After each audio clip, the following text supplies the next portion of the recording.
एक सत्संगी की सच्ची परीक्षा।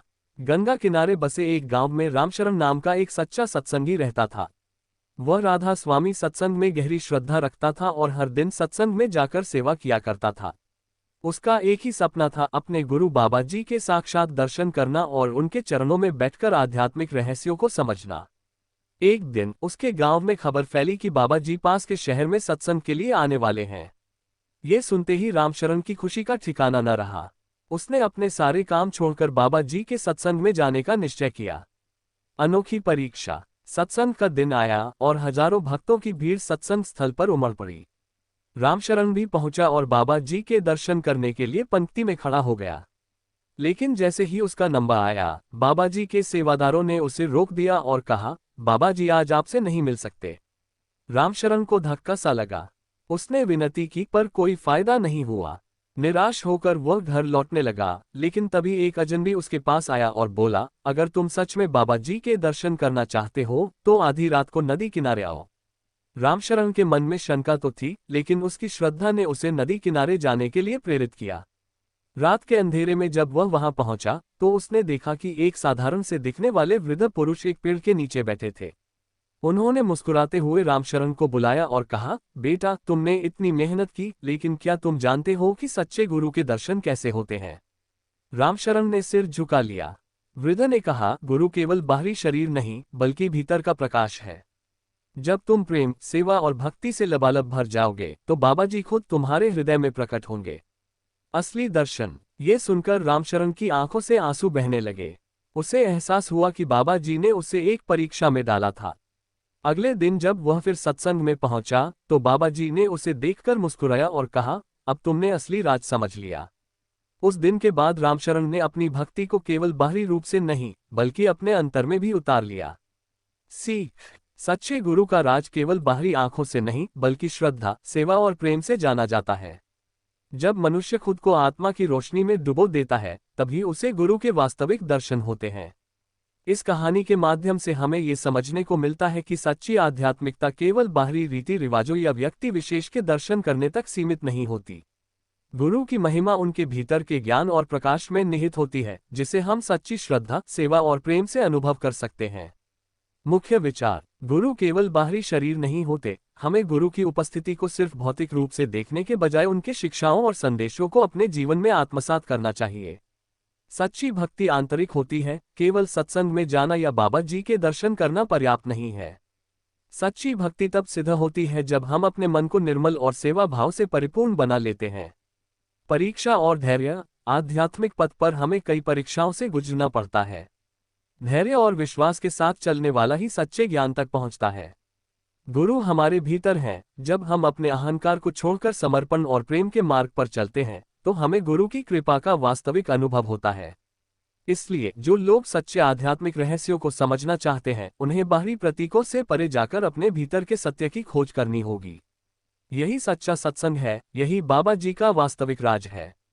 गुरु केवल बाहरी शरीर नहीं होते, इस विचार का गहरा आध्यात्मिक अर्थ है।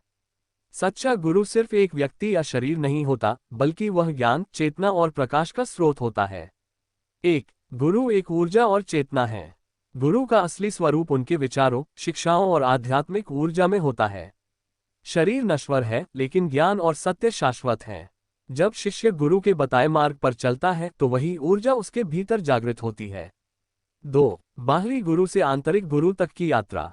पहले हम गुरु को बाहरी रूप में देखते हैं, उनकी संगति में बैठते हैं और उनके विचारों को सुनते हैं। लेकिन धीरे धीरे जब हम उनके उपदेशों को आत्मसात कर लेते हैं तो वह ज्ञान हमारे भीतर एक आंतरिक गुरु के रूप में प्रकट होता है। यही आत्मबोध या आत्मज्ञान की प्रक्रिया है। गुरु की शिक्षाएं ही असली गुरु हैं।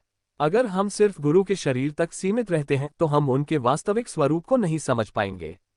लेकिन जब हम उनकी शिक्षाओं को अपने जीवन में लागू करते हैं तो हमें उनके अस्तित्व की सच्ची अनुभूति होती है। गुरु का कार्य हमारे भीतर ज्ञान और प्रेम का दीप जलाना है। आत्मज्ञान ही सच्चा गुरु दर्शन है। गुरु हमें ये सिखाते हैं कि सच्चा ज्ञान हमारे भीतर ही है। जब हम अपने भीतर की रोशनी को पहचान लेते हैं तो गुरु का सच्चा स्वरूप हमारे हृदय में प्रकट हो जाता है। यही कारण है कि संत महात्मा कहते हैं, गुरु कुम्हार शिष्य कुम्भ है, गधी गधी काढ़े खोट, अंतर हाथ सहार दे, बाहर बहे चोट। अर्थात गुरु बाहर से हमें झटके देकर सुधारते हैं, लेकिन अंदर से हमें संबल भी देते हैं ताकि हम सही आकार ले सकें। गुरु का शरीर एक माध्यम है, लेकिन उनका वास्तविक स्वरूप ज्ञान, प्रेम और चेतना है। जब हम गुरु की शिक्षाओं को आत्मसात कर लेते हैं तो हमें यह एहसास होता है कि गुरु तो हमारे भीतर ही बसते हैं। इसलिए गुरु की भक्ति केवल बाहरी रूप तक सीमित न रखकर उनकी शिक्षाओं को अपने जीवन में उतारना ही सच्ची भक्ति है। गुरु की शिक्षाएं ही असली गुरु हैं। गुरु का महत्व केवल उनके भौतिक अस्तित्व तक सीमित नहीं होता, बल्कि उनकी शिक्षाएं ही असली गुरु होती हैं। सच्चा शिष्य वही होता है जो गुरु के विचारों को समझता है, उन्हें अपने जीवन में अपनाता है और उनके बताए मार्ग पर चलता है। एक गुरु केवल शरीर नहीं बल्कि ज्ञान का प्रकाश है। गुरु हमें बाहरी रूप से दिखते हैं, लेकिन उनकी असली पहचान उनके ज्ञान, अनुभव और शिक्षाओं में होती है। उनका उद्देश्य केवल शिष्यों को निर्देश देना नहीं, बल्कि उन्हें आत्मबोध की ओर ले जाना होता है। जैसे एक दीपक अपने प्रकाश से अंधकार दूर करता है, वैसे ही गुरु अपनी शिक्षाओं से अज्ञानता को मिटाते हैं। 2 सच्चा सम्मान शिक्षाओं को अपनाने में है। गुरु का आदर केवल उनके चरण छूने या उनकी स्तुति करने में नहीं, बल्कि उनकी दी गई शिक्षाओं को अपने जीवन में उतारने में है। यदि कोई व्यक्ति केवल गुरु के प्रति बाहरी श्रद्धा रखता है लेकिन उनकी बातों का पालन नहीं करता, तो वह सच्चा शिष्य नहीं बन सकता। 3 शिक्षाएं स्थायी होती हैं, शरीर नहीं। गुरु का शरीर नश्वर है, लेकिन उनकी शिक्षाएं अमर होती हैं। कबीर, गुरु नानक, विवेकानंद जैसे महापुरुष आज भी अपने विचारों और शिक्षाओं के माध्यम से जीवित हैं। समय बदलता है, परिस्थितियां बदलती हैं, लेकिन सच्ची शिक्षाएं कभी नहीं बदलती। 4 आत्मगुरु की खोज। गुरु हमें बाहरी दुनिया से आत्मज्ञान की यात्रा पर ले जाते हैं।